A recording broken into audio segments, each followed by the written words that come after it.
everyone, and welcome to the OklaRoots YouTube channel. In today's tutorial, we're going to be making the Bagstock Divina tote and handbag. So this pattern was actually picked by my Patreon group members. I went on to Patreon and I said, hey, I'm going to do a Bagstock tutorial. What do you guys want to see? And the Divina tote was overwhelmingly requested, so that's what we're making today.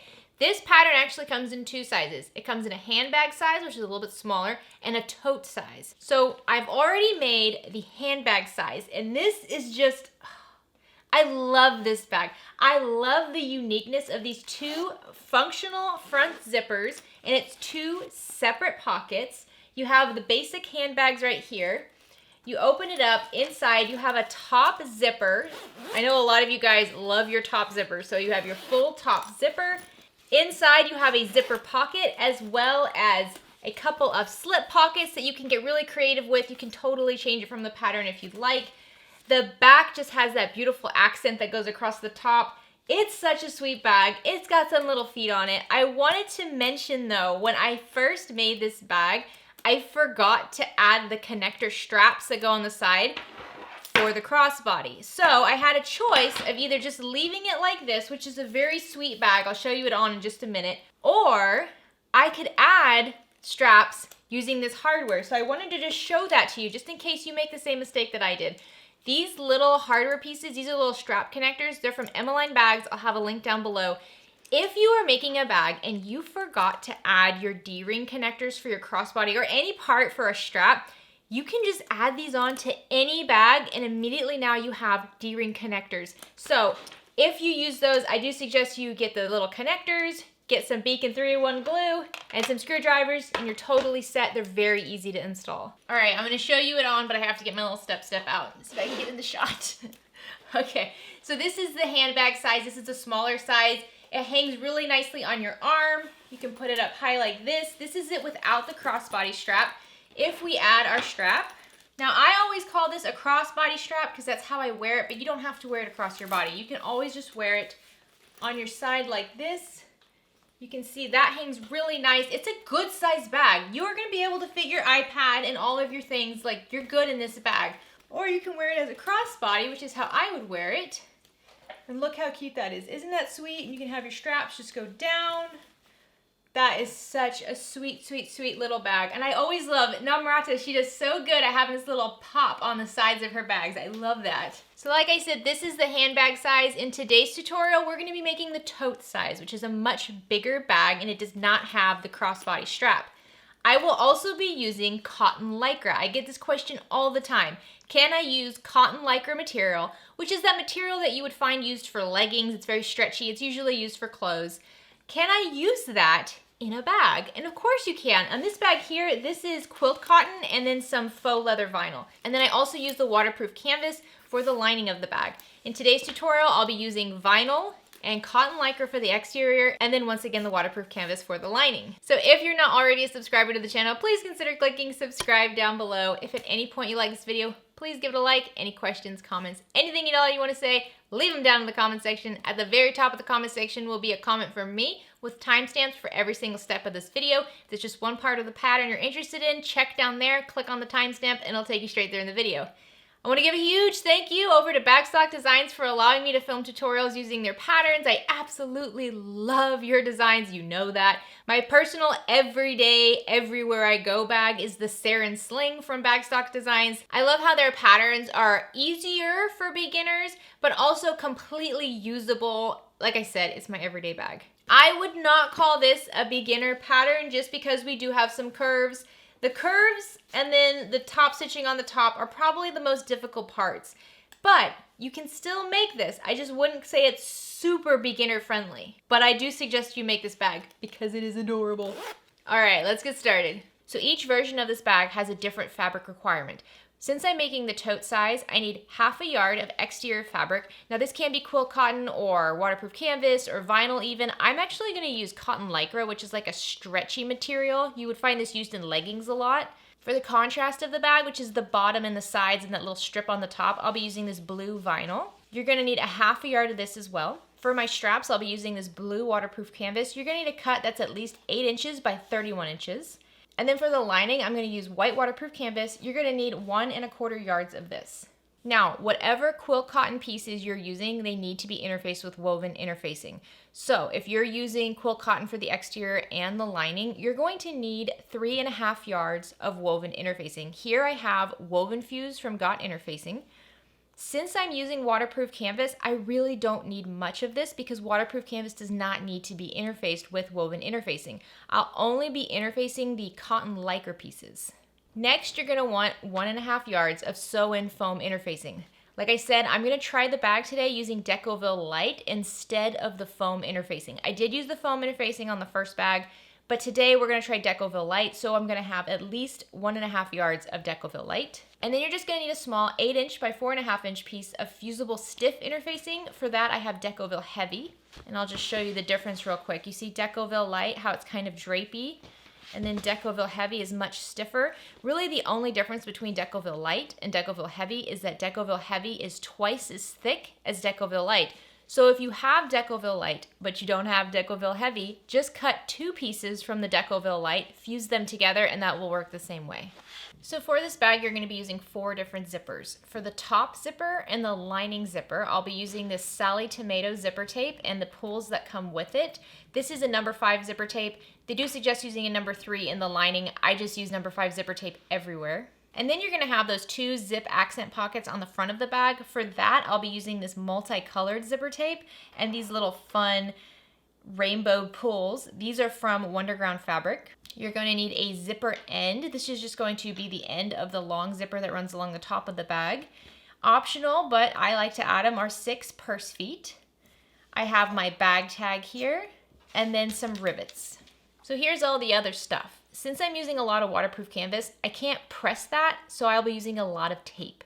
For my tape, I have this 1/4 inch double-sided heavy-duty tape. This is used for leather. This is great at holding things in place, but it can gum up your needle. So if you do end up sewing over this, make sure you have a little alcohol prep pad nearby, and you can just rub this over your needle to get rid of any of the sticky glue that could get on it. I also have my Dritz 1/4 inch double-sided wash-away tape. This tape you can definitely sew over and you should be fine. And then I have some masking tape just to help hold things in place. I then have this hole punch, which is just a very convenient tool to use. And then I also have my rivet press for setting my rivets. For marking on the material, I have this Soline Air Erasing marker. I also got one of these leather marking pens from moremeknow.com, and this is great at marking on vinyl. I'll show you that today. And then, of course, I always have my seam ripper and stiletto. I'll have my Beacon 3-in-1 glue to help apply whatever I need. My thread today is a Mara 70 weight thread, and I'll be using a Schmetz 8012 Microtex needle. And then, as always, I have a pair of Kai scissors, just some really good fabric scissors. If you're using the zipper end, you're also going to want some small screwdrivers to help set that. Also, don't forget all of your clips. We'll be using a lot of these today. So here are the cuts I'll be using from the vinyl. First, I have that exterior front and back middle panel. This is just that little strip that goes right across the top of the bag. You're going to need 2 cuts of this. Here is the base of my bag, and I wanted to show you that on the pattern piece, it has placement for all of your purse feet, so you don't have to worry about measuring it all out. You're going to need a cut of your contrasting fabric from this base piece. You'll also want a cut of your lining fabric. Like I said, my lining is waterproof canvas, so I don't have this interfaced with anything. My contrasting fabric, however, is interfaced with the Decoville Light. If you were using foam, you would have a foam cut here. For the side gussets, I have 2 cuts of my vinyl. Each have that Decoville Light applied to them already. If you were using foam, you would base stitch your foam onto these pieces. And then I have 2 cuts of lining from that same pattern piece. Once again, not interfaced with anything because it is waterproof canvas. Next up, I have my 2 strap cuts. These are both waterproof canvas and they're not interfaced with anything at all. If you were using quilt cotton, you would want to interface it with some woven interfacing. If you were making the smaller size, you could also make a crossbody strap to go with this. But since we're doing the tote size, we just have the 2 tote handles. From my exterior fabric, I have 2 cuts of that top piece that goes in the front and the back. Each of these are interfaced with woven interfacing. For the exterior front bottom, I have my cotton lycra cut interfaced with woven interfacing, and then I also have a cut of Decoville Light, and I'm going to show you how I adhere this together. And then for the exterior back, I just have my cotton lycra and woven interfacing. If you're going to use cotton lycra, apply the interfacing to the big strip of fabric first and then cut out your pattern pieces. It's very difficult if you cut out your pattern piece from the cotton lycra and then apply the interfacing because the edges like to roll up quite a bit. If you apply the woven interfacing first and then cut out your pattern pieces, it'll be much easier to keep everything flat and straight. Here we have the lining top and the lining bottom. You're going to want 2 cuts of your lining fabric from both of these pattern pieces. If you're using quill cotton here, make sure you add the woven interfacing. You'll also have 2 pieces of lining fabric for that interior zipper pocket. And then over here, I have 2 pieces of just scrap quill cotton, and these are going to be for the zipper tabs for the front of the bag. Next up, we have 4 pieces of lining fabric for the main zipper closure. These are gonna wrap around that top zipper so you have that nice inset zipper on the top of the bag. And then I have 2 cuts of my lining slip pocket. And then last, we have the extra pieces of stabilizer. If you're using foam, these will be foam cuts. I'm using Decoville Light. We have the full exterior back panel interfacing. We have the exterior front panel interfacing. And then we have that Decoville Heavy here for the bottom of the bag, the bottom stabilizer. Okay, so apply all your interfacing the way the directions tell you. And the first thing we want to do is attach this firm interfacing to the base of our bag. Now, you're actually supposed to attach the firm interfacing first to the back of the vinyl and then put your foam piece over that. And so for me, that would be the Decoville Light. I forgot about that, and I already applied my Decoville Light to my vinyl, which I'm okay with. But we do want to sandwich this firm piece in. The firm stabilizer can come up when we're moving the bag around and stuff, and so you do want it sandwiched in somehow. So for that, I think I'm gonna use some woven interfacing. So we'll try this. First, we're gonna attach the firm interfacing, and then we're gonna attach our purse feet. And then I'm gonna put another layer of woven interfacing over this just to sandwich this in place. So line up your firm interfacing so that there's about 1/2 inch on all 4 edges. I'm gonna grab a scrap piece of quill cotton and just lay that over it. And then I'm going to press on top of it with steam. The iron I'm using today is Pure Steam. So I'm just holding it for a few seconds in each spot to really help that glue melt. Okay, now we can attach our purse feet. So I'm just gonna flip this so that it's vinyl side up. I'm gonna grab my template and I'll just use the stiletto. You could also just use a pen. And I'm just gonna poke holes where all the purse feet markers are. Then all I have to do is line this up over the front of my vinyl. You could also do this on the back, it doesn't really matter. I'm gonna grab this really cute pen that's used for marking on leather, but it will work on vinyl too, and I'm just gonna mark in these holes. This pen is fun. It reminds me of like those silver paint pens that you'd have to shake up and then it'd have like silver ink in them. Those were cute, but it reminds me of that. It's hard to see, but those little, see like that little silver dot there? It's shiny, and you can just wipe it off. It's really, really cool. So if you use a lot of vinyl, I do suggest you get some of these, and they're like $2 a piece on Mormino, so stock up. So now I'm gonna grab the washers for my purse feet, and I'm just going to center them over this. Now, one thing to consider whenever you're doing this is that we will be sewing around 1/2 inch seam later on this piece. So if you've got these long prongs in your purse feet like I do, try to orient it so that they're not going too close to the edge, because you don't want to forget about it and then end up sewing over the metal, and then that's a problem. So I'm going to use my washer and line it up over these side dots so that the prongs will go this way, towards the top and the bottom, not towards the sides. They shouldn't go all the way to the sides, but just to make it easier. So I'm just going to go over all 6 of my dots. If you're making the smaller bag, you'll have 4 purse feet.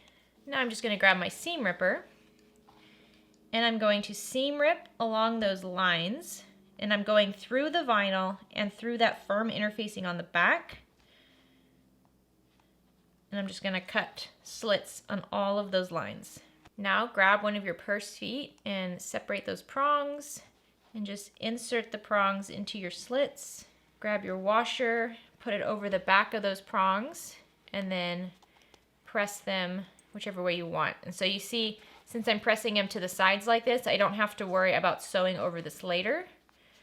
Whenever I did it on the first bag, I actually pressed them this way and they did go off, and it was a to-do. So think about that now. Now go ahead and install the rest of your purse feet. All right, there we go. Now the purse feet are installed. Now I'm gonna grab a scrap piece of my woven interfacing, and I'm just going to lay it over the back of this, and I'm going to press it down. You don't have to press really hard. You don't want to like dent your vinyl because we have those purse feet there.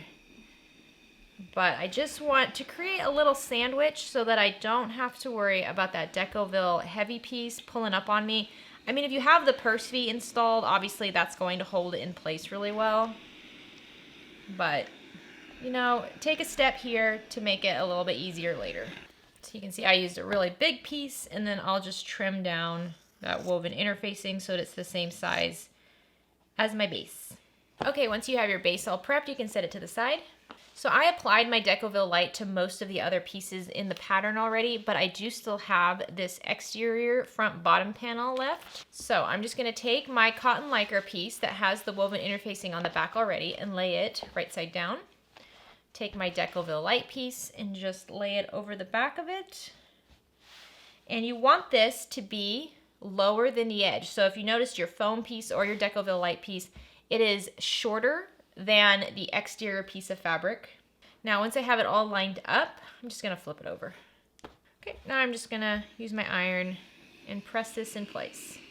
One thing I've noticed when using cotton lycra is that you do have to press things for a little bit longer than you would if you were using quilt cotton, just because it's a little bit thicker.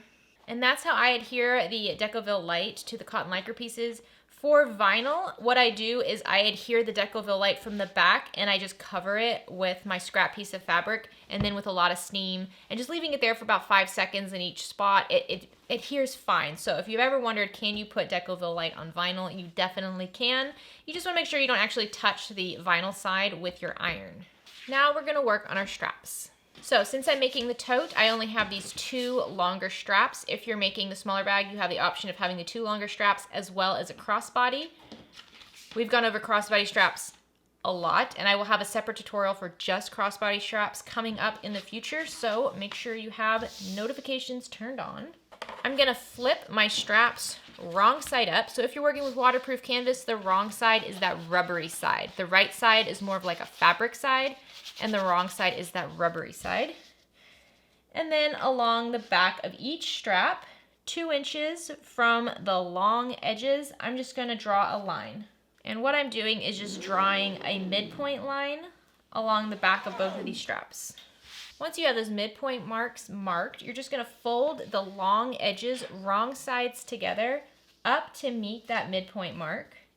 Now, if you're using quilt cotton here, you can just press this with an iron and it would stay really well. I have better luck with clips and waterproof canvas, so I'm just gonna go along these edges and clip my fabric up while folding it with my fingers. And I'm gonna do this for both edges on both straps. So once you have those long edges pinned in towards the center, now all we have to do is fold this entire unit in half hot dog style. So that way all those long raw edges are hidden and we just have the raw edges on the side still showing. Now we're not gonna close up the side raw edges because those will be inside of a seam later in the bag.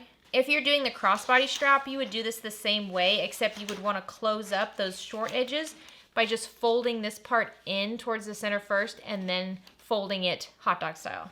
So now we're gonna take these to the sewing machine and we're gonna sew along both long edges of both straps at 1/8 of an inch seam allowance, and then we're going to do a second row at 1/4 of an inch seam allowance just to give these straps a nice sturdy look.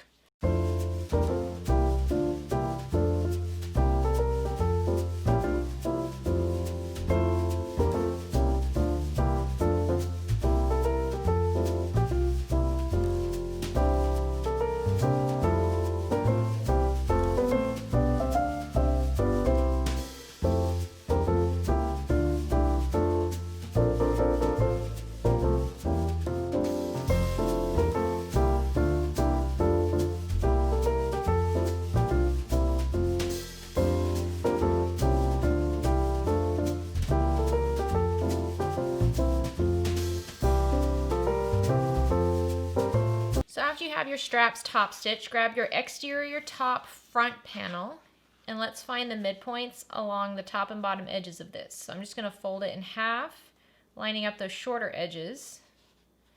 And then I'll just pinch that corner.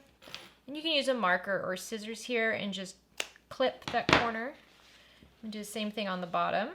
So after you have your midpoints marked, grab a ruler and measure 3 inches and 1/4 away from the midpoint on each side, and then use your marker to mark that.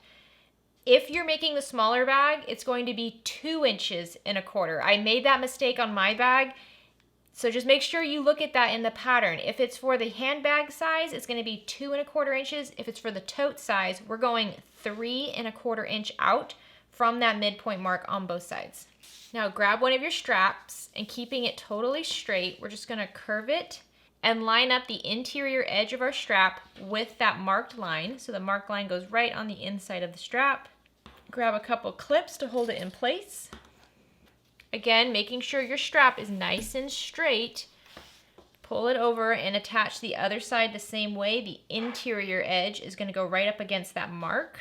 Now, I like to get it nice and straight, and I'll clip it at the top as well, just to try to keep this strap as straight as possible. It's really easy for the strap to kind of go off center, and then you stitch it down and it's not straight.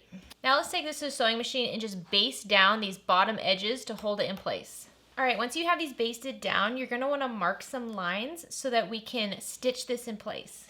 So if your straps are vinyl, then this little leather marking tool is great for this. But since I'm using waterproof canvas, I'm just gonna use some chalk. And you wanna measure down 1 1/2 inches from the top edge of your front panel, and then just mark a line horizontally on your strap, just like that. Do the same thing on the other strap. Okay, so now we're gonna take this to the sewing machine, and we're just gonna go over our top stitches on our straps, and then we're gonna go across our marked line and back down to create a little rectangle here that holds the strap in place. So I'm gonna follow my 1/8 of an inch top stitching line, and then I'm gonna go across that marked line, 1/8 of an inch down on the other side, and then I'll do the 1/4 inch, and then 1/8 of an inch down from the marked line and back down. We're just trying to hold this in place, but still make it look nice.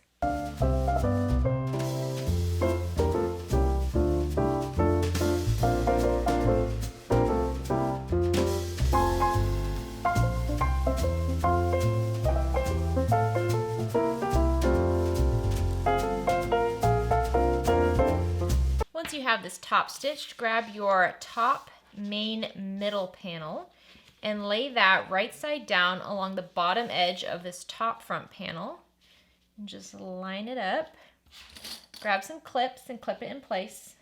So now we're gonna take this to the sewing machine and sew along this clipped edge. Once you have these sewn together, you're just going to flip that middle panel down and keep the seam allowance behind the middle panel. If you are using quilt cotton, you can press this with an iron. Otherwise, just press it with your fingers, and now let's take it back to the sewing machine and top stitch along the edge on the middle panel at an 1/8 of an inch seam allowance.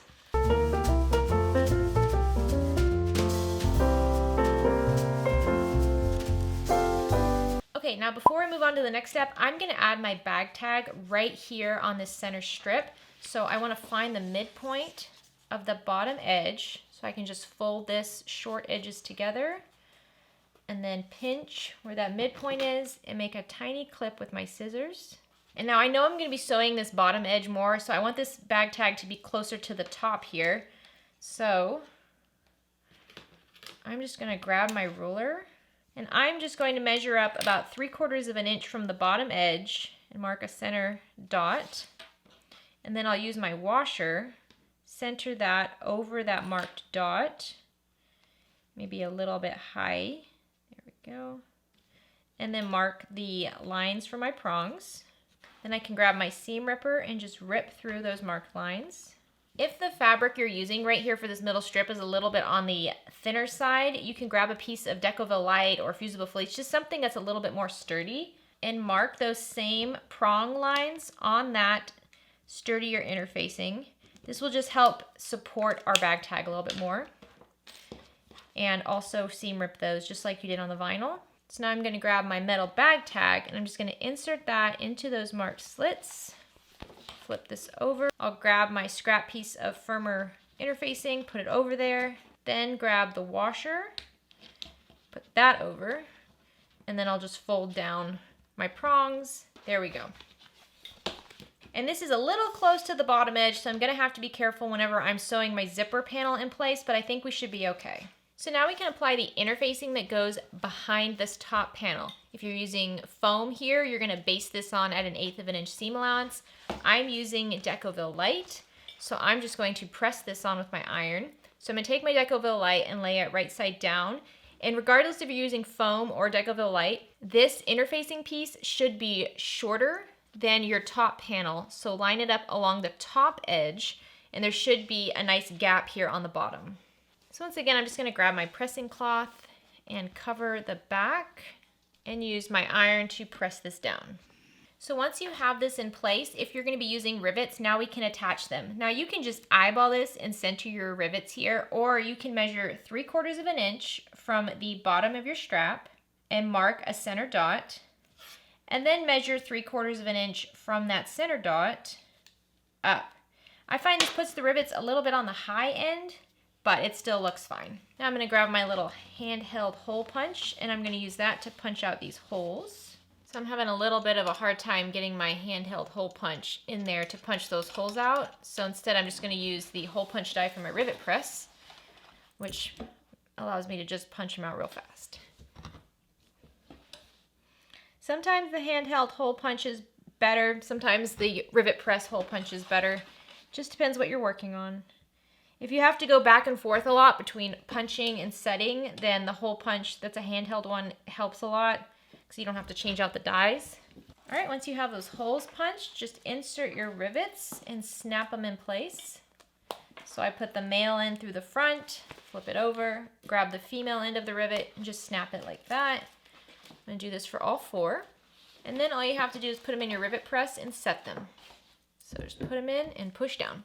There we go. Rivets are totally optional, but they offer a really, really nice professional finish. And a lot of times it's easier to use rivets than it is to kind of sew down things, especially for straps. So I'm a big fan of rivet presses. So now if you'd like, you can top stitch another row of stitching right here along the top edge of your middle panel. Especially if you're using foam, I would suggest top stitching. That's gonna help hold down the bottom edge. Since I'm using the Decoville Light, I'm okay with just 1 row of top stitching here. Go ahead and put this to the side. So now we're gonna work on those front zippers, starting with the zipper tabs. Just make sure they're nice and flat to begin with. And what I'm gonna do is I'm just gonna press them in half, wrong sides together once, and then I'll open them up and then take one of the parallel raw edges, fold it up to meet that pressed midpoint mark, and press along that edge. You should be pressing this edge in 3/8 of an inch. All right, there we go. We only do 1 edge. Now I'm gonna cut my zipper tape down to about 9.5 inches, which will be too long, but that's what I want. We want these to be a little bit on the longer side so we can trim them down later. So we want 2 cuts. If you're using zipper tape, don't forget to add your zipper pulls here. If you have either of these ends open, go ahead and sew over them. You could also just sew over both ends now for good measure so you don't have to worry about any of the zippers accidentally flying off. But if you want to sew dangerously, you can follow me. So grab one of your zipper tabs and we're going to lay it right side up with the folded edge on the left. So we have that 3/8 of an inch folded back and it's on the left side, and the raw edge is over here on the right side of fabric up. Grab one of your zippers, and when the zipper is closed, it should be going towards the right. So this is your edge we're worried about right here. Place this and line it up right on top of your zipper tab, lining up the edge of your zipper tape with that raw edge of your zipper tab. Grab a couple clips and just hold this in place with the clips. Now after you have that clipped in place, grab your other zipper tab and rotate it so that it's wrong side up and the folded edge is on the left, and we're just going to add that to our clips. So the right side is down this time, the raw edges are on the right for everything, and the folded edges are on the left.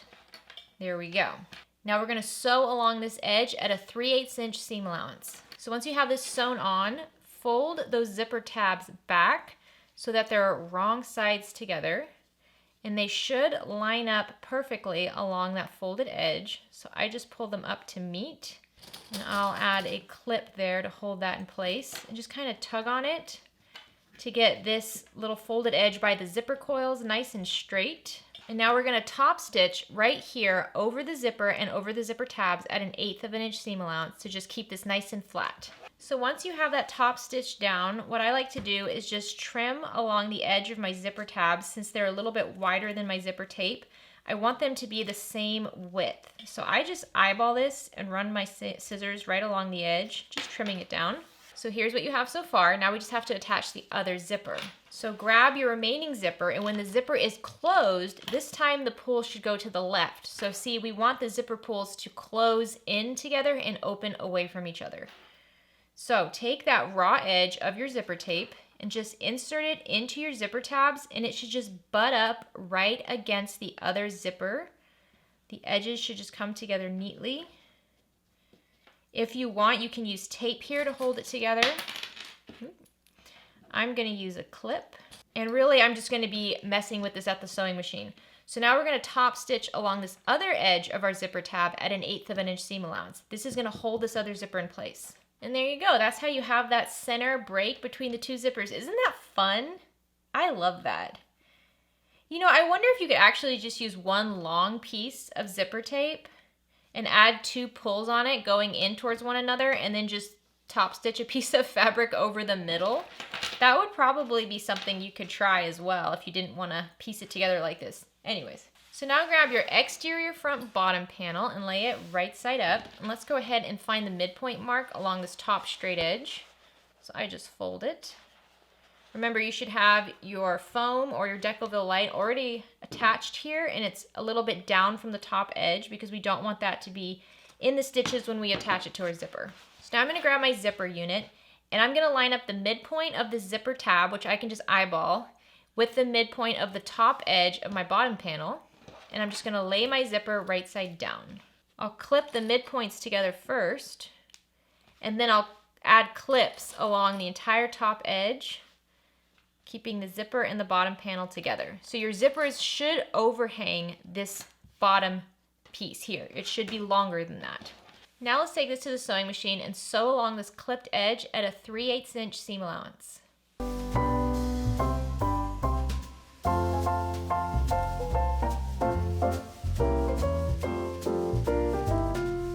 Once you have your zipper sewn on, then grab your front zipper lining piece, and with the longer edge right side down and your front bottom panel piece right side up, line up that long edge of your pocket piece with the top edge of the front panel. So don't line it up with the edge of the zipper if the zipper overhangs. Line it up with the edge of the panel, and then just use clips to hold this all together. I like to clip the side as well to make sure that the whole panel doesn't shift at all. So once you have this clipped together, we can take this back to the sewing machine and sew from the back of that front bottom panel and just go right over your previous stitches. So now we're attaching the pocket panel to the zipper in the front panel. Once you have this all sewn together, flip your lining panel so that it's wrong sides together against the back of your front bottom pocket. And then just finger press it or press it with your iron. Now we're going to take this to the sewing machine and top stitch along this edge at 1/8 of an inch seam allowance. All right, once you have this top stitched in place, you can fold it so that the lining is right side up. And then take that bottom raw edge of your lining and pull it up to meet the top raw edge of your zipper. And make sure you're lining it up on the sides as well. So I pay very close attention to the sides and make sure these are lined up. And then I just have it meet the top edge of the zipper. Just like that. You don't want it all skewed off to one side.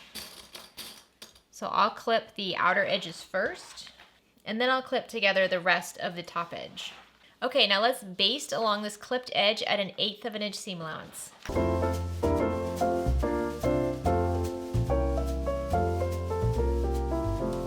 Okay, now we're going to separate these two pockets. So you want to mark the center point along this top edge here on the zipper tab, and the center point along the bottom curved edge of your bottom front panel.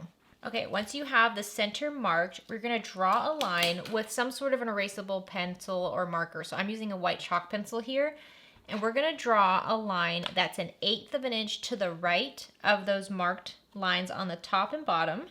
And then I'm going to draw a vertical line. You could also use the Sew Line air erasing marker here. So yeah, this is hard to see, but it's there. And then what I'm gonna do is just draw another line 1/4 of an inch to the left of this first marked line. So, I mean, you could measure your midpoint again and go to 1/8 of an inch to the left of the midpoint, So if you have any parts of your marking that you can't see very well, make sure you go over it. This is a little tricky with this pencil because it does catch since the material is that cotton lycra. So now I'm going to top stitch over both of these vertical draw lines going down the center of my panel, and then I'm going to base stitch the entire side and bottom edge of this front panel.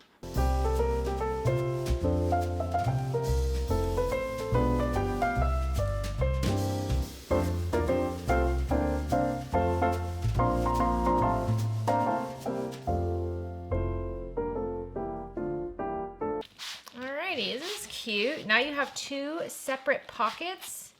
That's awesome. I like that. This is such a fun design. Now grab your scissors and just trim away any of the pocket panel that's behind there so that it's all the same size. Now let's grab that top part of our front exterior. Look at that. That's so cute. And let's line it up with the top edge of the bottom and then just rotate it so it's right side down. And line it up with that edge, so point to point. If your zipper overhangs, don't line it up with the edge of the zipper. We want it to be completely straight with the bottom of the bag. If it helps, you can clip the sides as well. All right, now with a zipper foot, we're gonna sew along this clipped edge at a 3/8 inch seam allowance.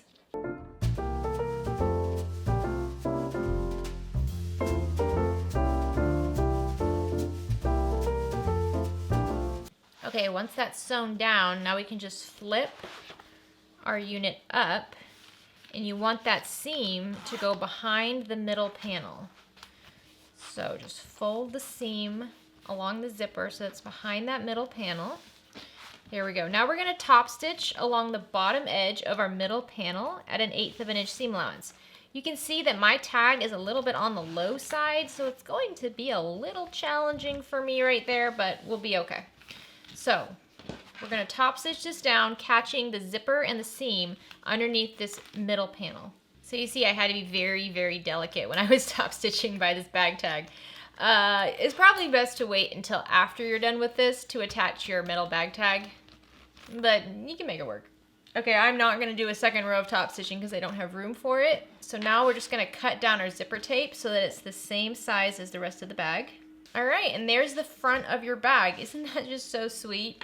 So now what I'm gonna do is I'm just gonna top stitch over the edges of my zipper since we're gonna be moving this around a lot in the next few steps once we attach the gusset. Okay, once you're done with the front, you can go ahead and put that to the side. So now we're going to recreate much of what we just did for the back, except this time there's no zipper, so it goes by much quicker. So once again, grab your top strip. This is for the back panel, it's your exterior fabric. And let's find the midpoints on the bottom and the top. So just like before, mark 3 1/4 inch on both sides from that midpoint. So 3 1/4 inch to the left of the midpoint and 3 1/4 inch to the right of the midpoint.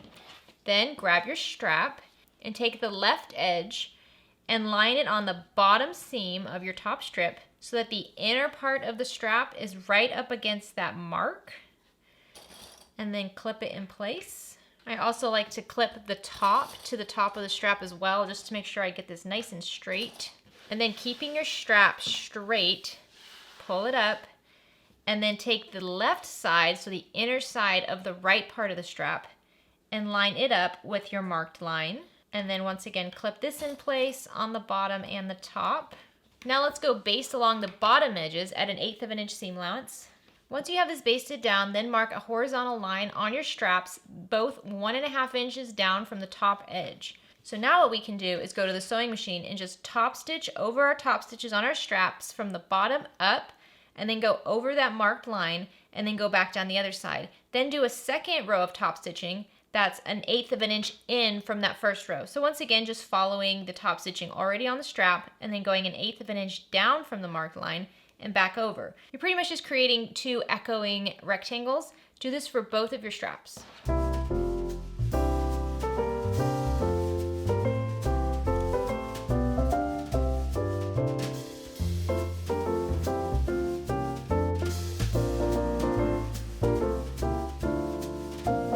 Now grab your remaining middle contrast panel and line it up with the bottom edge of your top exterior panel, and then just fold this wrong side up, right sides together, and clip along this bottom edge. Now sew along this clipped edge at 1/2 inch seam allowance.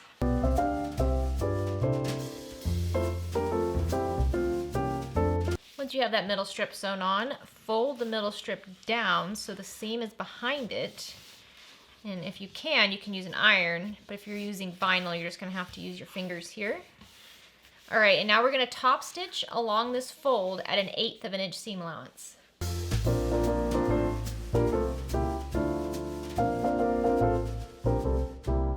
So once this top is done, let's grab the back bottom piece. So this is quite a bit bigger than the front piece because we don't have a zipper here. Lay that bottom piece right side up, and then grab your top piece and lay it right side down, matching up the bottom of the middle with the top of the bottom, and then just clip together along that long edge. Now we're gonna sew along this clipped edge at a 3/8 inch seam allowance. Okay, once you have that sewn in place, we're gonna fold that middle panel up and push the seam so it's behind that middle panel. And if you are using material that you can iron, you can definitely just press this, and that will help hold it in place before you top stitch. Otherwise, we'll just finger press it and then hold it at the machine. So now we're going to take this to the machine and top stitch along this bottom edge at 1/8 of an inch seam allowance. So now grab your exterior back interfacing panel. If you're using foam, just lay it on the back of your fabric and then base stitch it down at 1/4 of an inch seam allowance, making sure you don't catch the straps as you do it. Since I'm trying out Decoville Light, we're gonna press it on. So I'm just gonna lay my Decoville Light so that the shiny side is up, and it barely fits entirely on here. And then I'm gonna lie my back panel over it and just line up all of the edges as best I can. I often find that my foam piece or my Decoville Light piece in this step is a little bit bigger than my back panel. Don't worry about that too much. It shouldn't be a lot bigger, but when you're sewing all these seams together, sometimes it shrinks the back panel just a bit. But that's okay. We have a nice big seam allowance to sew all this together later, so you'll be able to hide any overhang you have. So I'm just going to grab my iron, and I'm going to press on the cotton lycra sections. I'm not going to press on my vinyl. For that, I'll probably just press the back of it. So I just hold it in one spot for about 5 seconds, and I use steam. Okay, so now I'm going to flip this over, and I don't want to try to go around everything on the top, so I'm just going to iron that from the back. So I'm going to grab my scrap piece of fabric and just cover the back of that Decoville Light, and then I'll just press from the back side. Okay, once you have your backing attached, whichever one you're using, let's go ahead and add some rivets if you're doing that. So once again, mark a spot that is centered on the strap and 3/4 of an inch above the top edge of this middle strap, and then mark another one that's 3/4 of an inch above that. Do that for both of your straps. And then I'll just use the hole punch in my rivet press to punch out these holes. There we go. Now we can just grab our rivets and just stick the male end through one side, grab the female end, and snap it onto the other side. Do this for all 4 of them. If you're doing the handbag size, you only have 1 rivet to install on each side of the strap. All right, once you have your rivets in there, let's just set them with our rivet press. Here we go. Now our rivets are in place. If you did 2 rows of top stitching on both sides of your middle panel on the front side of the bag, go ahead and add that top stitching now. Since I only did 1 row of top stitching on the front, I'm just going to keep that on the back as well. So you can go ahead and put this to the side. Your back panel's done. Now we're going to work on the lining. So now grab one of your lining bottoms and lay it wrong side up. And let's find the midpoint mark on the top and the bottom. All right, so on the back, mark a box that is 10 inches wide and 3/8 of an inch high and centered. Now flip your lining panel over so it's right side up, and then grab one of your interior zipper pocket panels and lay that right side down. And let's find the midpoint along the top of this as well. And now we're gonna line this up so it's 1.5 inches down from that top edge. So I just line up my midpoints along one of the grid marks, and I see that it goes all the way and it's nice and flat. This is where I add masking tape. If you're using quilt cotton, you can just use some pins here to hold it all together. But I try to not poke so many holes in the waterproof canvas. So I'll just use tape to hold the sides down, just so it doesn't move around on us at the sewing machine. So now we're gonna take this to the sewing machine and we're gonna sew with the back of the lining side up, and we're just gonna trace this inner rectangle right here, that 3/8 of an inch high, 10-inch long rectangle. All right, once you have it sewn on, you can remove your tape if you used it or your pins. And now grab a seam ripper and start ripping along that center line you drew, just enough to get your scissors in there. Take your scissors and cut along that center line all the way to the tip of that triangle that's marked on the side, and then follow the angle of the triangle up towards that corner. Okay, now this is where I find waterproof canvas to be a little bit difficult. We're gonna push this lining pocket through that hole so that the lining pocket and the lining panel are wrong sides together. Do all 4 edges of that lining pocket out here. Now, if you're using quilt cotton here, you can just press this with an iron. It'll stay in place really nicely. However, since we're using waterproof canvas, it's a little bit trickier. So what we can do instead is grab this very, very sticky double-sided leather tape, and I'm just gonna place it along the middle of that top edge on my lining pocket. My goal is to get this so that I don't have to sew over it, but that's kind of hard to do when we have such skinny pieces of fabric here. So I'm gonna remove the paper, and I'm gonna use my fingers to get a nice close fold along this top edge of my pocket. And as I get it set up the way I want it, then I'm just gonna push along that tape to hold the wrong sides together. There we go. All the way along the edge. Okay, now we're gonna do the same thing on the bottom. So I'm just gonna add some tape along the back of the bottom part of that lining pocket. And then I'm gonna rotate this so it's easier for me to see. And then I'll fold this bottom edge the same way I did the top, trying to get it nice and straight right here on that fold. And once I get it how I want it, I'll just push down on my tape, which is a little further up here. And remember, this is a lining pocket. It doesn't have to be perfect. Okay, there we go. Now I have it all taped down. So now I'm gonna grab my zipper tape, and I'm just gonna make sure that it is longer than this pocket. So I'm gonna make it pretty long actually, because I want it to be in the seams of the zipper pocket later as well. There we go. And now I'm just gonna add my zipper pull. And what I do now to hold all this in place is I grab my Dritz wash away tape, and I'm just gonna run it along the very, very edge of my zipper tape along both sides. So the goal is for this not to be seen in the end, so I don't want to get it too close to the zipper coils. But if I get it right on the edge of the zipper tape, I should be fine. Do this on both sides.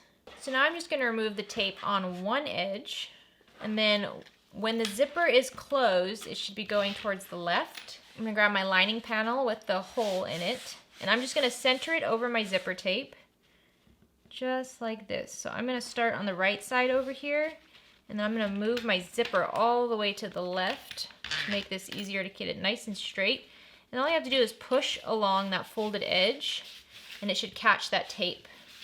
There we go. So now I can flip the lining out of the way, and then remove the opposite paper on the other edge of my zipper, and then just fold the bottom of the lining down and push it on the zipper tape, just like that.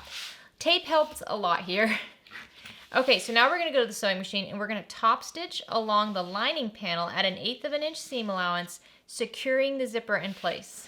All right, once you have that installed, go ahead and test your zipper out, make sure it slides okay. So now fold your lining panel so it's wrong side up. Grab your remaining lining zipper pocket panel and lay it right side down so that both of the zipper pockets are right sides together. And then let's just clip along the top and side edges, leaving the bottom edge open. Okay, and then on the bottom edge here, what you can do is just take both of the lining panels and flip them up together, anywhere between 1/4 of an inch to 3/8 of an inch.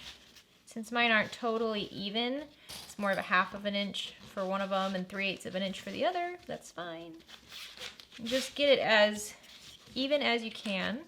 There we go. So we have both of them flipped up in the same direction together, just like that.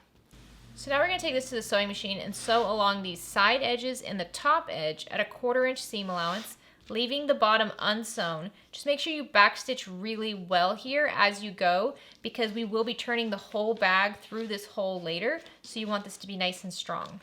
When we sew this, we're going to sew it with the lining side up, and we're just going to fold the lining out of our way as we go around the pocket.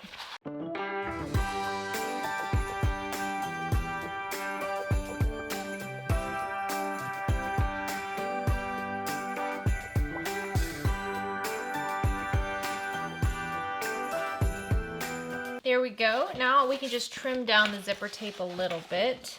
I do like the zipper tape to get caught in the sides of these pockets. It makes it look a lot cleaner, and you don't have to worry about the edges of the zipper poking out in the front at any point. Just extra security. So once you're done with this, go ahead and put it to the side. So now grab your 2 interior slip pocket pieces and lay them right sides together, matching up all of the edges. And then let's just clip along this top straight edge. So let's sew along this top edge at a 1/4 inch seam allowance. Now we want to fold this wrong sides together. So this is easier if you're using quilt cotton, because you can just press this with your iron.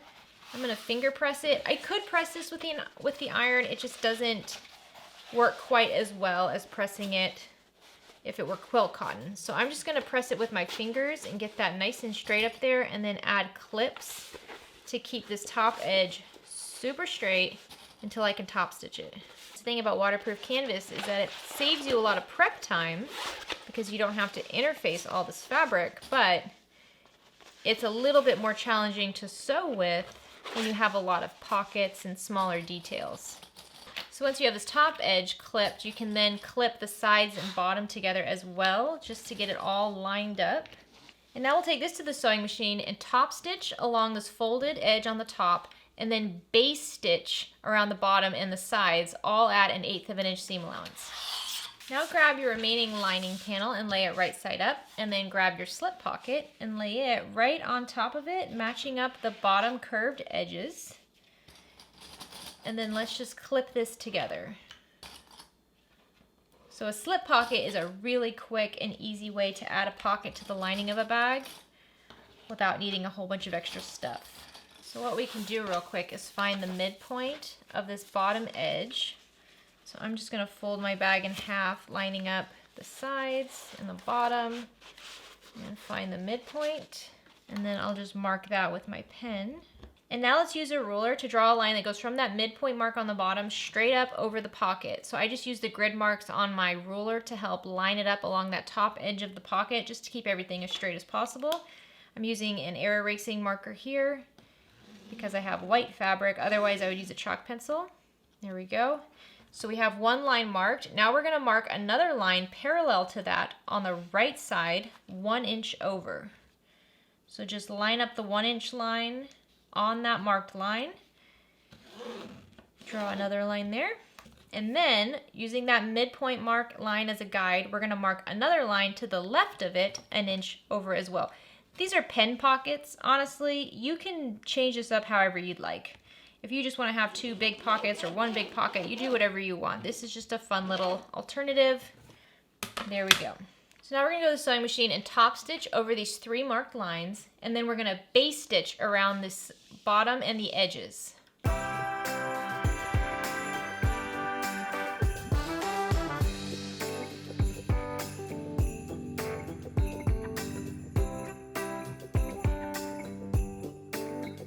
Alright, that side of your lining is now done. You can put that to the side.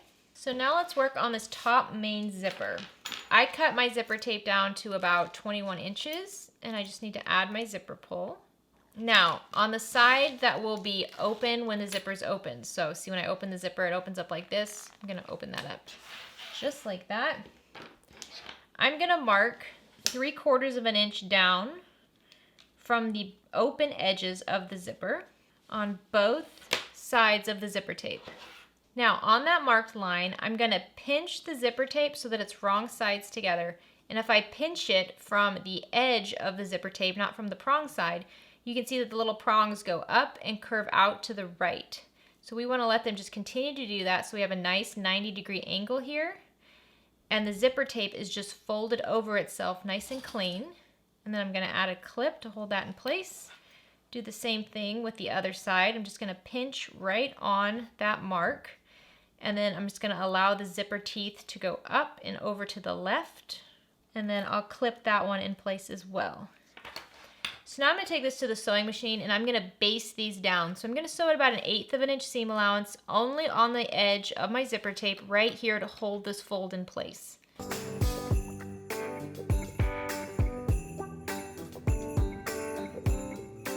All right, once you have those ends basted in place, you can put the zipper to the side for just a moment. Now we want to take all 4 of our main zipper closure panels and lay them wrong sides up. So I marked a line on the right side of each one of my straps on the back at a 3/4 of an inch seam allowance. That way I can fold this raw edge right here, wrong sides together, and it will meet up with that line, and I'll have a 3/8 of an inch marked fold. Now, if you're using quilt cotton here, all you have to do is fold it and press it and you'll be fine. Since we're using waterproof canvas, I'm going to be using that super sticky tape again. And I'm just going to line up that tape right along that edge that I marked, just like that. So I'm lining it up on the line, but I'm lining it up closer to the short edge rather than closer in towards the center of the panel. And I'm going to add a piece of tape to each one of these. So once I have that tape added, all I have to do is remove the paper and then fold the raw edge over here on the right, wrong sides together up to meet that marked line, and just push it right onto that tape, and that will hold it together really nicely. Do this for all 4 units. So now grab one of your zipper panels and lay it right side up with the folded edge on the right side. So the raw edge is on the left and the folded edge is on the right. Grab your zipper and lay it right side up. And you want to line this up so the edge of the zipper tape is right against the top edge of your zipper panel, and the zipper prongs start 3/8 of an inch from the raw edge over here on the left. So I'm going to use a marker to mark 3/8 of an inch so I know that's where it starts. So I'll just line up my prongs with that 3/8 of an inch mark and the top edge of my zipper tape with this edge of the zipper panel and clip together. So now we're going to base this zipper to the zipper panel at 1/8 of an inch seam allowance. Now grab another one of your zipper panels and lay it right side down with the folded edge on the right. So the folded edges should be on the same side and the raw edges should be on the same side. Just line up all of the edges together and clip together, and the zipper should be sandwiched in between them.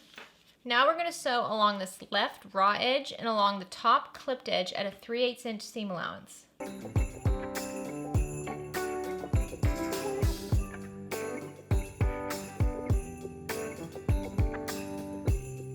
So once you have this sewn together, let's just trim down the zipper tape, trim down this corner, there we go, and then on the short edge, trim that down to 1/4 of an inch seam allowance. And now we're going to turn these panels right side out. So when we push that zipper, you should be able to kind of pull on the zipper teeth here in the corner. If you find you need to trim it down some more because it's getting too bulky, go ahead and trim it down. With the waterproof canvas especially, it's a little bit more challenging. Quilt cotton makes this very easy. All right, so I focus on this corner first, and then I'm going to finger press the edges on the short side together. And then you can just finger press along the zipper. If you're using quilt cotton here, go ahead and iron this. So if you're using waterproof canvas like me, you can actually open up your zipper since it goes past the edge over here, and then finger press along the zipper tape, pulling on it as you need to get it nice and straight. And then just add clips covering the zipper tape, and that will hold it in place until we can top stitch it. Make sure you're matching up the bottom raw edges as well. Everything should match up very neatly. All right, now if you need to, go ahead and add some clips along the raw edge side as well. So now we're going to top stitch around the entire edge at 1/8 of an inch seam allowance. Use a zipper foot as you do this. I like to do the zipper first and then top stitch the rest.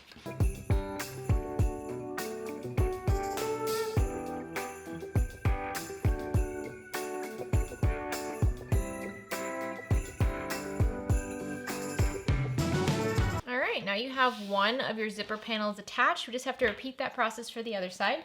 So this time I'm going to take one of my panels and I'm going to lay it right side up with the folded edge on the left.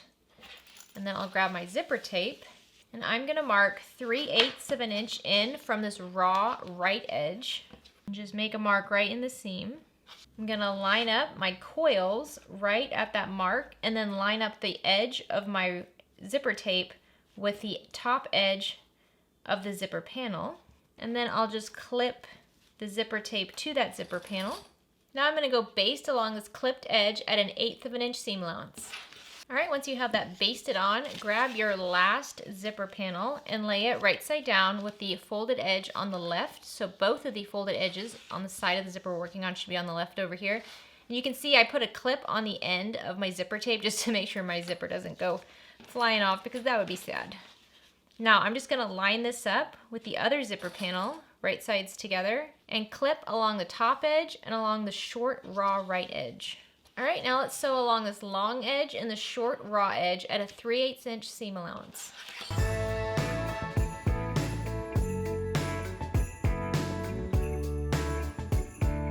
All right, once you have that sewn in place, let's trim down the seam allowance on the short edge to about 1/4 of an inch. And then let's trim down that zipper tape and the corner up here. Make this as easy to turn out as possible. Now turn these panels out so that they're wrong sides together, right side out. If you have to use a turning tool on that corner, go ahead and use that. I know it can be pretty stiff if you have waterproof canvas. And now if you're using quilt cotton, you could just press this with an iron. If you're using waterproof canvas, you can use some clips. And I'm just going to finger press along the zipper part and add clips to hold the zipper panels nice and straight. Go ahead and add some clips to the raw edge as well if it helps you keep it all together. Remember, this raw edge will be in a seam later, so it's okay if it's not perfect. All right, now let's go to the sewing machine and sew along this clipped edge at 1/8 of an inch seam allowance. I like to start sewing closer to the raw edge so that way you don't see the back stitching along the zipper tape in the end.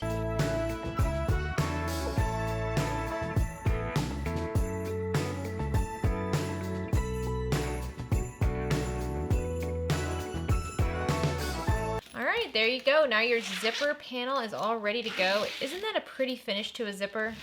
Okay, so you could use a piece of fabric for the zipper end here. I am going to use hardware because I've got it. So I've got my zipper end and I have these teeny tiny screws that go with it. Also have my glue and my tiny screwdrivers. Now first we're going to test the fit. So what we do is we fold the zipper tape edges back to create like a little arrow right here. And then you will just insert that into your zipper end. And that's what it looks like in the end. It's very, very simple. So we know it fits, that's good. So I'm going to grab one of these tiny screws, which get lost very quickly. I'm going to grab my Beacon 3-in-1 glue, and I put glue on the tip of my zipper tape and then put it into the zipper end just to help it stay in there really well. We're going to put a screw in it as well, but some glue doesn't hurt. So I just apply it to the end of the zipper tape, and then I'll push the zipper tape into that zipper end. All right, once that's in there, let's turn it over. I like these screwdrivers because they're magnetic, so it makes them much easier to work with these. The thing you gotta know about these tiny screws is that they get stripped very easily. So if you're turning it and it's not moving because it's not catching right, you're going to end up just getting rid of the little indentions where your screwdriver goes in and it won't work anymore. So be careful and be gentle. So I just insert it into the back of my zipper end, use my screwdriver to get it started, and then I push down with force and it should go in easily. If you're fighting it too much and your screwdriver is moving but the screw is not, readjust. So that screw should have gone through the teeth of the zipper tape as well. So now we're going to attach our zipper to our lining panels. So grab your lining panel that has the zipper and lay it right side up. And what we want to do now is find the midpoints along our zipper panel. So I'm just going to fold it in half, and I'll just use a marker to mark the midpoints. After you have those midpoint marks, let's lay our zipper panel right side up. So we have right side of lining and right side of zipper both facing up. Let's match up the midpoint on our top of our lining panel with the midpoint marked on our zipper panel. Clip together at the midpoint first, and then clip along the rest of the top edge. So now we're going to sew along this clipped edge at a 1/4 inch seam allowance. After you have your zipper sewn on, grab a lining top and lay it right side down along that top edge that you just showed your zipper panel to and clip in place. Now we're going to flip this over at the sewing machine and just re-stitch over the stitches we already made, attaching the zipper panel to the lining panel. After you have that top panel sewn on, just press it up, making sure the seam is behind that top lining panel. And you can press this with an iron if you'd like. And now we're going to take this back to the sewing machine and just top stitch along this top lining panel, holding the seam behind it. All right, there you go. So you can kind of see this is how it's going to be in the end. It will lie flat like that. So now let's just repeat that with the other lining panel. So grab the remaining lining panel, and if you don't have the midpoint on the top edge marked yet, let's go ahead and do that. So I'm just going to fold them and have the side edges come together, and then pinch the top midpoint mark, and then just clip it. So I'm going to place my lining with the slip pocket right side up. I'm then going to grab my unit and turn it so that the zipper is right side up as well. So lining that we're working with is right side up, and the zipper panel is right side up. Line up those midpoint marks first, and then clip along the entire edge. Now let's sew along this clipped edge at a 1/4 inch seam allowance. Once that's sewn in place, grab your remaining lining top panel and lay it right side down along that edge you just sewed and clip in place. And now let's take this to the sewing machine and we'll sew it from the back so that we can just sew right over the stitches we already made, and we're just going to go along the entire top edge at a 1/4 inch seam allowance. All right, now all we have to do is push up that lining top, and if you have an iron and you're using cold cotton, you can just press that with the iron, otherwise a finger press will be fine.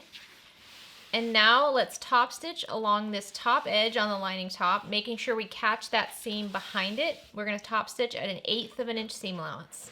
All right, now your lining is done. Your zipper should be right side up, so when you open this, your bag will have the pockets. Isn't this cool? I love this. I just love this. All right, let's put this to the side. Now we just have to work on the side and bottom gussets, and then we got to put it all together. Okay, so now we're going to get started on the exterior gusset. Before we put it together, what I want to do is actually find the midpoint on the longer edges of my base panel. So I'm just going to fold it in half and then pinch that corner and clip it. There we go. Now I have the midpoint marked, and I'll be using that later. So grab your base panel and lay it right side up. Grab one of your side panels and lay it right side down, matching up the fatter bottom edge of your side panel with the short edge of your base panel, and then just clip together. Now we're going to take this to the sewing machine and sew along this clipped edge at 1/2 of an inch seam allowance. If your purse feet are pretty close to that edge, I do suggest using a zipper foot so you can really get that 1/2 of an inch seam allowance without having to worry about going over the prongs of your purse feet. So as you saw, I did 2 rows of stitches here, one at 1/2 of an inch seam allowance and one just right next to it towards the seam. Because this vinyl and all the interfacing is so thick, it does pull at this seam, and you can see the stitches pretty well, so I just want to reinforce it. She suggests pushing the seam behind the bottom panel, but to be honest, my interfacing in this bottom panel is so stiff that it just doesn't look that good if I do that, so I'm going to press my seam behind the side panel, honestly just because it's easier to do and it doesn't fight me so much. So just remember, you can always switch it around a little bit. Just make sure you're consistent with the other side as well. So I'm going to push my seam behind the side panel, and now I'm going to top stitch along the side panel at 1/8 of an inch seam allowance, just holding that seam in place. All right, there we go. Now we have one side attached. We're just going to repeat that for the other side. So I'm going to take my other side gusset panel and lay it right side down with the bottom edge against the short edge of my bottom panel, and then just use some clips to hold these together. And you see when I flip this over, my purse feet are right here. And remember when we were installing these, I said that if I installed the purse feet so that the prongs were going towards the short edge right here, they would come way too close to this short edge and it would be a problem sewing. So something to think about. So now we're going to go ahead and sew along this clipped edge at 1/2 of an inch seam allowance. I will once again be doing a second row of stitching right next to my first row just to get this nice and firm and reinforced. I don't know if you noticed whenever I'm sewing this, because these purse feet on the bottom of my bottom panel make it very difficult to get this seam right here flat, I actually lift it up a little bit, and that way this seam right here just kind of bends nice and flat, and I don't have to worry about the purse feet bulging up and getting some sort of wonky seams, you know. Okay, so now we're just going to once again fold the seam behind the side panel. If it's easier for you to fold this behind the bottom panel, then definitely do that. Otherwise, the side panel is fine. Now we're going to go top stitch on this side panel at 1/8 of an inch seam allowance. So once you have your exterior gusset ready to go, we're just going to repeat this with the lining. So grab both of your lining side gusset panels and your lining bottom panel, and we're just once again going to line up the bottom of our side gusset with the short edge of our bottom panel. Use some clips to hold it together if you need to. And we'll just sew along this edge at 1/2 of an inch seam allowance. Since the lining fabric isn't as thick as the vinyl, I just do 1 row of stitches for this. So this time you can top stitch the seam behind either side. I'm gonna top stitch it behind the bottom piece. So I'm just finger pressing this, and I have my seam pushed behind the bottom panel. Again, if you wanna do the side panel, that's fine. But I like that in the exterior it's pushed behind the side panel, and on in the lining it'll be pushed behind the bottom panel, so it will kind of cross over in different directions when I put it all together. It might reduce some bulk, honestly probably not. Okay, so now I'm gonna top stitch along the bottom panel at 1/8 of an inch seam allowance. Once you have one side panel attached, let's just repeat that for the other side. So once again, taking the bottom edge of my side gusset panel, laying them right sides together with the bottom panel. I'll just take this to the sewing machine and sew along the clipped edge at 1/2 of an inch seam allowance. Once that's sewn in place, I'm just gonna press that seam behind the bottom panel, just like I did on the other side. And I'll just give it a finger press. If you're using quilt cotton here, you can press it with an iron. And now I'll sew along the bottom panel seam at 1/8 of an inch seam allowance. So before we set this lining panel to the side, let's just find the midpoints along this bottom panel. It'll just help us whenever we're attaching it to the front and back lining panels in the next few steps. All right, you can go ahead and take your lining gusset and put it to the side. Now grab both your front and back exterior panels. And what we're gonna do is we're just gonna clip into the seam around the curves on the bottom just about 1/8 to 1/4 of an inch. So I'm probably more on the 1/8 side, honestly. I go right up to those basting stitches, and that's about as far as I go. I don't really go farther than those. This is just gonna help us with getting everything lined up since we are sewing with some curves here. So do this on both of the curves on both of your exterior front and back panels. So what I like to do here too is make sure that my front and back panels are about the same size. So for example, on my back panel here, I had a strip of the Decoville Light that was exposed. And honestly, this back panel was just a little bit bigger than the front panel, so I went ahead and trimmed that off. I could probably trim down the bottom of the Decoville Light overhang here as well, because my back panel is a little bit bigger. They don't have to be exactly the same size, but if you have some foam or Decoville Light or interfacing overhanging that's making one of your panels bigger than what the fabric is, you can trim that down. All right, once you have your edges clipped, now we want to find the midpoint on the bottom of both the front and back panels. So just fold it in half to find that midpoint, and then I pinch it and I'll clip it with my scissors. That way I can see the midpoint on the front and the back. Do the same on the front exterior panel. If you haven't already, make sure you mark your midpoints as well on the bottom of your gusset. So now let's start with the exterior front panel. You can go ahead and put the back panel to the side. Lay your exterior front panel right side up and grab your gusset, your exterior gusset, and lay it right side down. And first we're gonna match up the bottom midpoint mark with the midpoint mark on the bottom of your front panel and add a clip there. And now take the top left edge of your gusset and line that up with the top left corner of your exterior front panel, so the corners are just matching up together, and clip that in place. Let's do the same thing on the right side. So the top right corner of my gusset is gonna go up with the top right corner of my front panel, and just clip in place. And now see, I'm using vinyl and Decoville Light, so my gusset is pretty stiff. So this is gonna be exciting. So now what we're gonna do is we're just gonna add clips around the entire rest of the gusset. Do your best to get it around these curves. I like to mess with the straight sections first, and then I will unclip and reclip until I'm happy with how it is.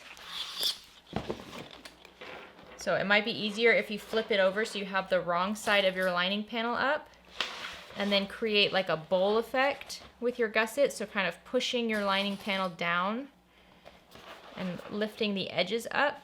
You'll find you probably get some of these like mushed up pleats where the gusset is, there's like too much gusset. So just move your clips around, unclip areas. Just do your best to get everything as flat as possible. So once you have one side clipped, go ahead and repeat this for the other side. You might find it helpful to clip the gusset panel at these rounded corners just to help it spread out a little bit more. And you can always clip this at the sewing machine. If you're moving around a corner and it's just not working with you, it's fighting you way too much, have your scissors next to you, clip the gusset panel as you're sewing to let it spread out a little bit more. It's gonna save you a lot of headache. Just don't clip further than the seam allowance. The seam allowance here is gonna be 1/2 inch. Don't clip in further than that. Okay, so now we're gonna take this to the sewing machine and we're gonna sew along our clipped edge at a 1/2 inch seam allowance. We're gonna sew this with the gusset wrong side up. So the front panel is gonna be right side up. We're gonna sew it with the gusset wrong side up. Again, go slow, use a stiletto to hold everything in place. If you're having a hard time getting things to line up, clip whatever you need to clip. Remember, if there's any wonky pleats or anything rough, we can always unpick that one part and go back and fix it. You don't have to redo the whole thing. So just go slow.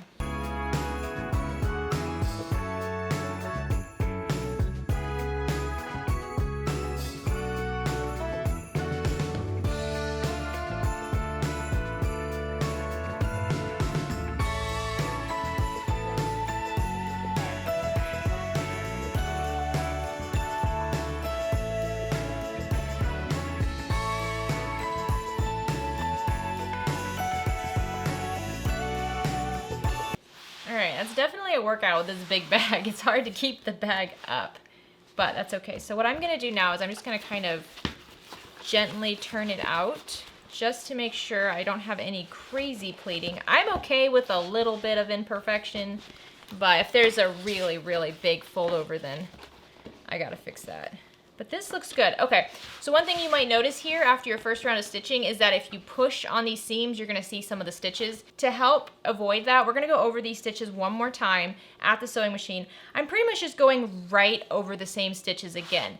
Now, this is also helpful because sometimes when you're at the sewing machine, you lose a little bit of control of your bag, and so you might have like a straight stitch and then it kind of whoop comes all the way off and like a little roller coaster comes back in. So what you can do on the second round of stitching, because going around this a second time is much, much easier than the first time, what you can do is just smooth that out. So maybe right here you have a bump, you just go straight and then that will smooth it out, and it just gives you a really nice polished finish without having to see the stitches on the front.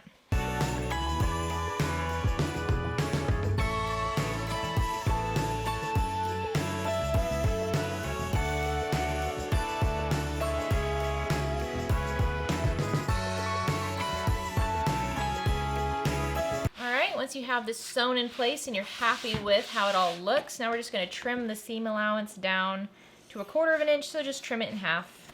And I definitely have some thick, thick fabric here.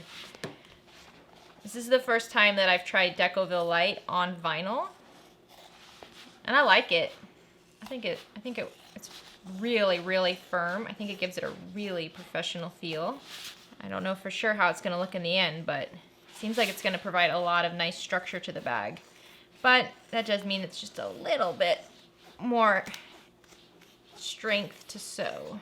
All right, once you have that side done, now we just have to do the same thing on the other side, which is challenging, but we can do it. All right, so grab your back panel and lay it right side up. Take your unit with the gusset and lay it right side down.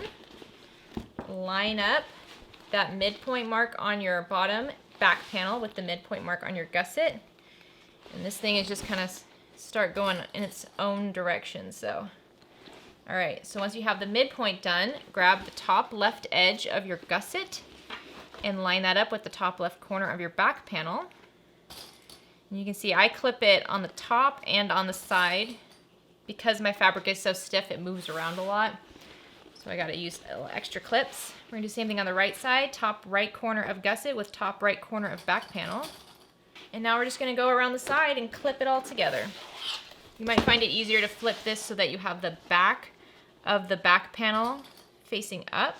This tote size is a pretty big bag, so it does require a little bit more wrestling. All right, once one side is done, go ahead and clip the other side. All right, there we go. Once again, we're gonna do this so that we have the wrong side of the gusset facing up, and we're gonna sew along the clipped edge at a 1/2 inch seam allowance. Go slow. Try not to let the left side of your bag hang off the edge of the table. I know for me, my sewing machine is right on the left side of my table, so it does like to hang off and then it pulls on the needle. You're gonna get a broken needle that way and you're gonna mess up your bag. So try to make sure you have something on the left side of your sewing machine to help you hold this bag up, or just hold it with your hand.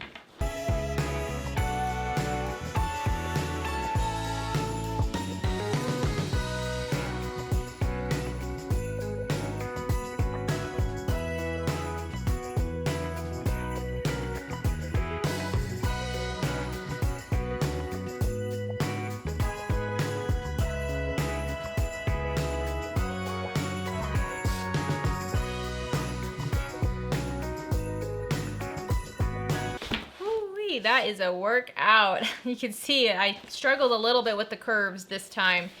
But what I do, I don't know if you notice when I'm at the sewing machine, but I can see that it's starting to bubble, right? So I'm at the sewing machine and I'm coming up on these corners and I can see that my fabric is starting to fold over. And you can either decide to just charge through and just sew over the fold and create a pleat, or like you saw what I did, I just smush it down. I pull it and I push it and I smush it, and I'll do whatever I have to get it as flat as possible. It's a weird thing, curves. Honestly, the trick to curves is just practice. And I know that nobody wants to hear that, but it's true.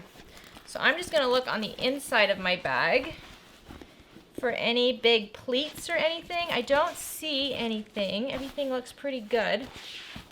So now I'm gonna go around the back of my bag. Once again, I'm just going right over those stitches. I'm gonna straighten out any little wavy parts that I have.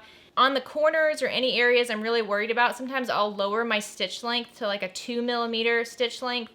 And then right here where I have that fold over on the bottom panel with the side gusset panels, I will backstitch over that because that is so thick. Sometimes the stitches just get a little bit longer there and you can see it in the outside.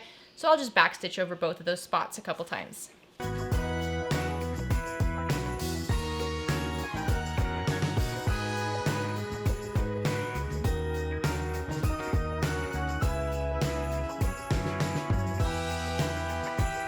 Once you have that stitched down a second time, let's just trim the seam allowance in half. So that's about a 1/4 inch seam allowance now.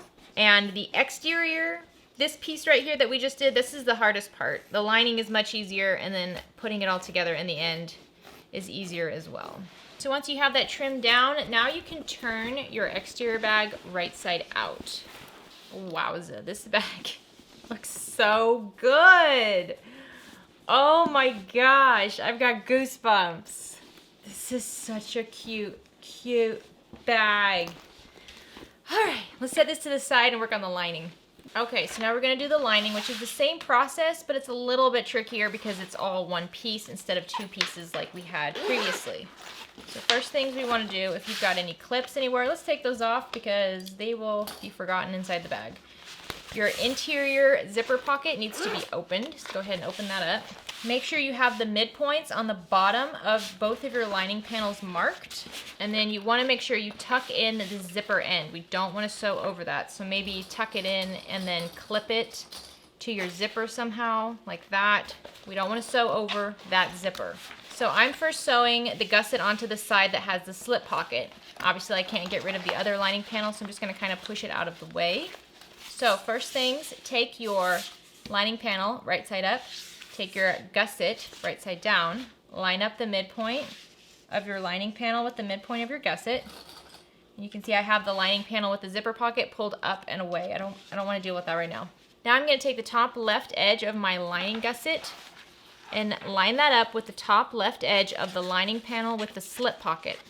So again, I'm just pushing the zipper and the other lining panel out of the way. I'm going to clip this in place. And then I'm just gonna clip around the entire left edge, securing my gusset to my lining panel. Again, if you want to clip any of the curved edges or clip the gusset to help all this line up, feel free to do that. Sometimes that's easier to do while you're pinning this in place so you really know where you need that expansion to happen. And to be completely honest, I don't worry so much about the pleats on the lining. If I have pleats on these corners in the lining, I'm okay with that. I don't think that they're noticeable at all in a finished bag. All right, once you have one side clipped, go ahead and repeat that for the other side. So take the top right corner of your gusset and line it up with the top right corner of your lining panel that has a slip pocket and clip in place. And then just continue clipping around the entire right edge and the bottom right corner. All right, now keeping this other lining panel out of the way, we're gonna take this to the sewing machine and sew along the clipped edge. At the tops, by the zipper, we're gonna have a 1/2 inch seam allowance. Once you get down below where the zipper is, you can increase your seam allowance to a 3/4 inch seam allowance. We want the seam allowance on the lining to be a bigger seam allowance than on the exterior so we don't have a baggy, loosey lining. So 1/2 inch at the top, go down to 3/4 inch around the bottom and the sides, back up to 1/2 inch on the other top.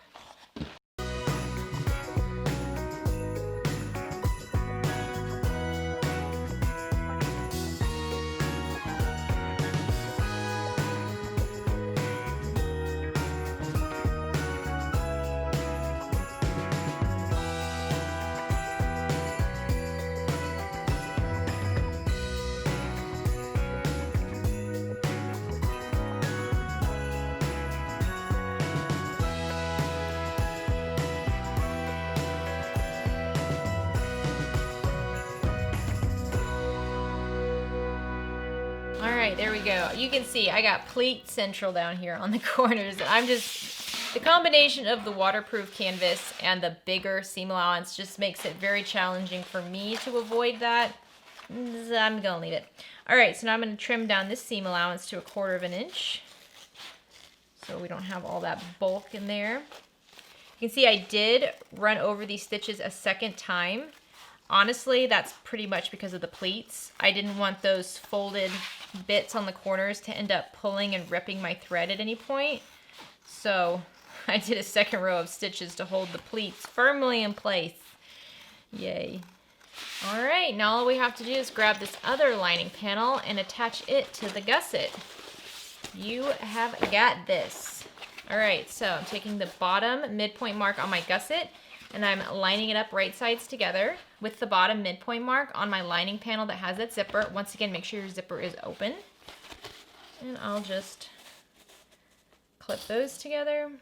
And then I'll go up to the top and get that loose top left corner of my gusset and then attach that right sides together with the top left corner of my lining panel. And then I'll just clip along the entire left side.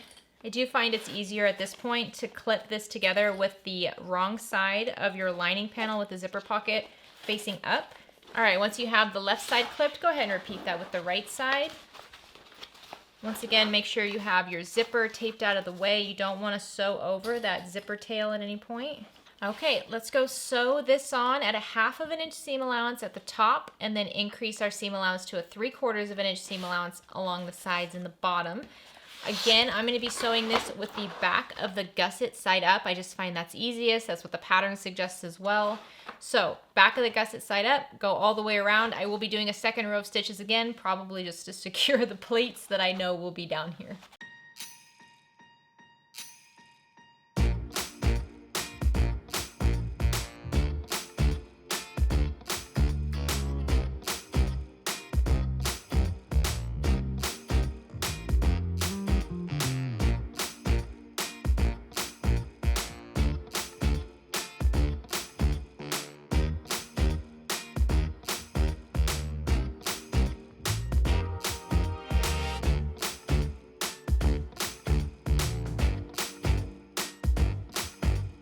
All right, once you have that all sewn in place, let's just trim this seam allowance down to a 1/4 inch seam allowance.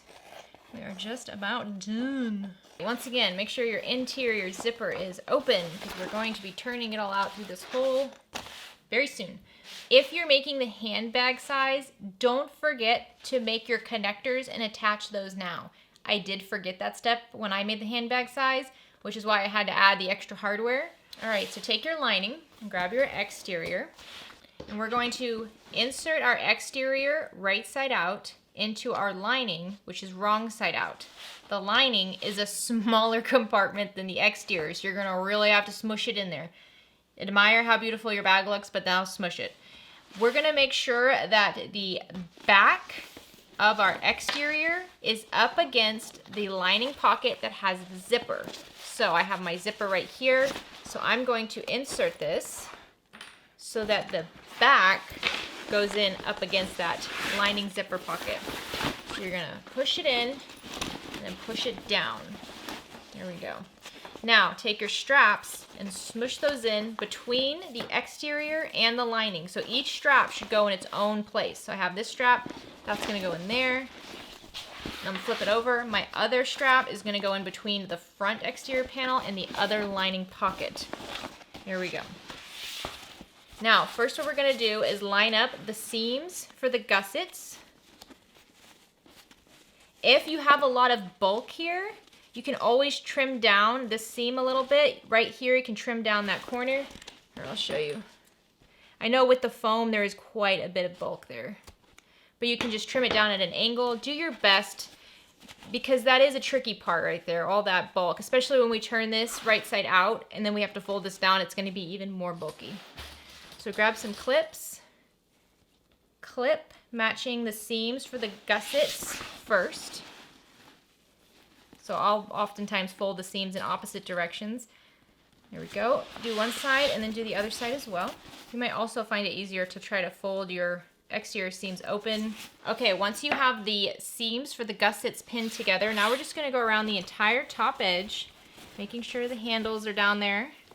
And we're just gonna clip the lining and the exterior right sides together. And you wanna make sure you don't have any of the handles or the zipper in these clips. We don't want to sew over the handles or the zipper. I find it's easiest to just put the bag up on its bottom and clip it from the top like this. All right, once you have the entire top clipped, we're gonna take this to the sewing machine and sew along the entire top ring at a 1/2 inch seam allowance. I like to sew from the inside of the bag, so at the machine, I'll just pull the top panel out of the way and I'll be sewing from the wrong side of the exterior panels all the way around at a 1/2 inch seam allowance.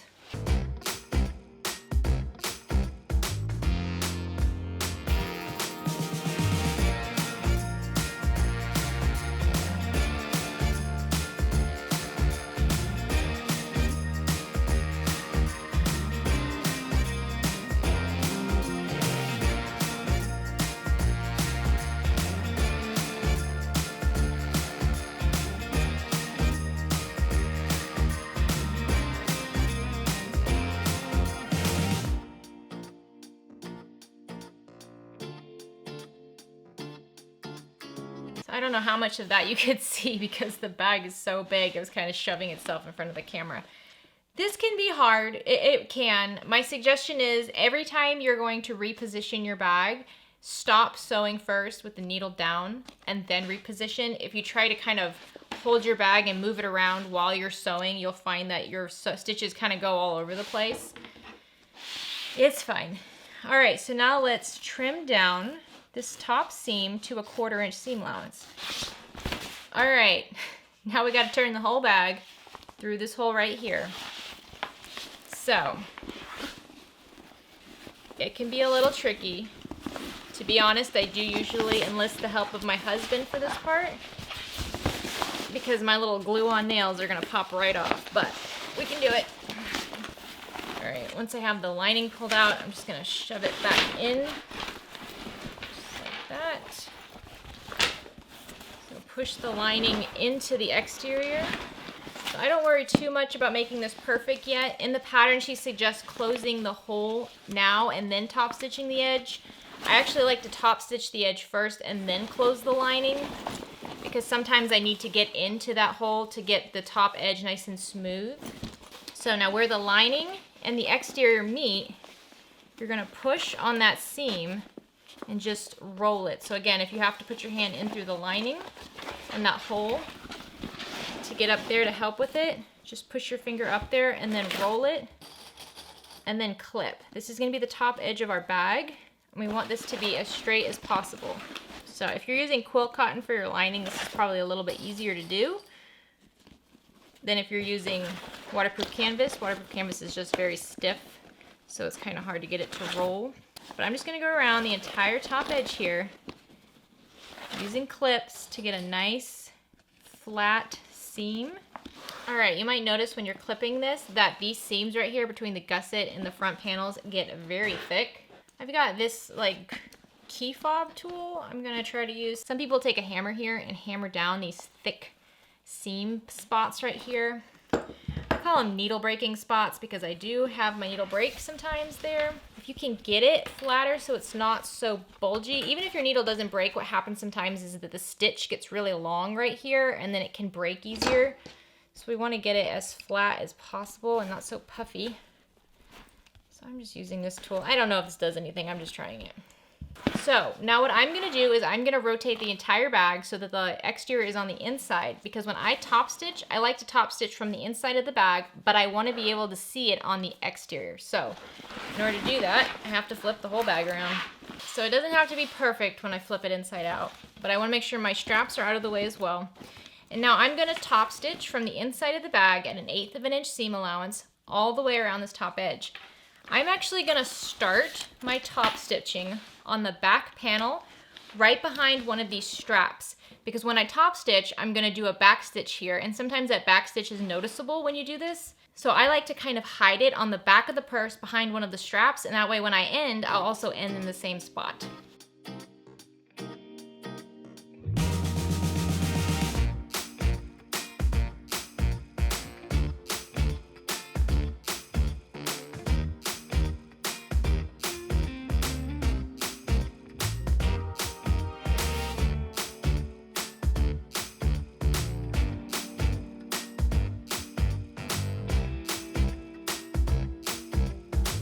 Alright, we did it.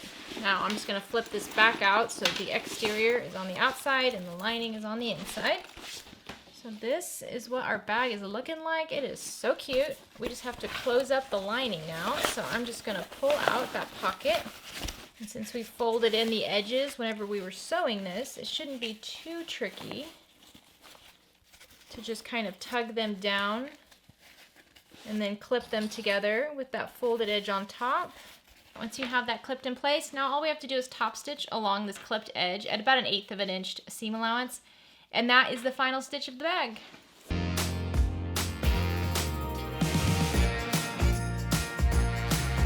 Okay, once that's top stitched, let's just push it into our pocket. So if you use waterproof canvas for your lining, it's going to make your bag very firm and very professional and very easy to keep clean. But it does require some more work. All right, close that up. Oh yeah, that looks so good, doesn't it? All right, so quick tip. If you have a situation like this where your seams are kind of rolling in on one another, like right down here, see that the bottom exterior panel is rolling over the bottom panel, what you can do is roll it back the way you want it, just like that. Grab some clips and just clip it the way you want it to be. And I clip the entire bottom and sides of my gusset and exterior panels, and then I leave these clips on overnight, and when I take them off, there is an indentation in the vinyl from the clips, but it does go away. But what this does is just holds it in place the way you want it, and it kind of reshapes the interfacing and reshapes the vinyl so that it will be more likely to stay like that. So you can just add clips to the entire edge of both sides of your front and back panels, and that will help keep it all in place. Okay, I'm kind of freaking out over this bag. So you can see I still have all my little clippies on the sides. Let's go ahead and remove those. Like I said, those really just help to make sure we don't have to worry about the exterior fabric kind of rolling over that vinyl. So there we go, there you are, clip free. Look at how beautiful this bag is. All right, can we just talk about the fabric for a second? I know it's a Christmas fabric bag and we are so close to Christmas. It's like, you're only gonna get to wear it for a couple weeks. No, I will wear it well into January and February. I do not discriminate against the time of the year in my Christmas bags. This bag is so beautiful, and it's just like the happiest bag, and it's big. It is a big bag. Let me stand up and show you it on. All right, here's my step stool. Here's my bag. Woo-wee! That is an I'm going on vacation bag. One of these days, if I could ever cruise again, this is gonna be a cruising bag. Oh, this would be a Disney Christmas cruise bag. Yes. Oh, one day. Look at how beautiful this is. And it does not have a crossbody strap. Of course, you could add one if you wanted to. It doesn't need it though. It's gonna be kind of like a donkey effect. If you carry this bag as a crossbody bag, you're gonna need another one on the other side to balance you out because it is so big. But it is so professional. I'm telling you, the vinyl is great. I love this vinyl. The vinyl is from My Punk Broidery. It's a very good weight fabric, very good weight vinyl. The Decoville Light applied to the vinyl, perfect. And then the waterproof canvas inside. Anytime you add waterproof canvas as your lining, you're immediately adding some more stability to your bag without having to add a whole bunch of the really thick interfacing. I don't know. Let me see. This one does not have foam, and this one does. And I love them both. And this one definitely feels more pillowy, and this one feels much more designer. Wow. Wow. I'm kind of impressed with myself right now, honestly. I'm kind of blown away that I did that. This is amazing. I hope you make this bag. I hope you love this bag. So thank you so much for sewing with me today. I hope that you had as much fun as I did. I hope that this inspires you to go out and make a Divina. It's adorable. You will not regret it. And again, Bagstock bags are some of the most useful everyday bags. This is not a bag that you will put in your closet and forget about. Like I said, for me, it's my bag that I use every single day, and I have this entire year. So I hope you're having a great day. I hope you have a fantastic rest of the week. Get out there and make something. Bye.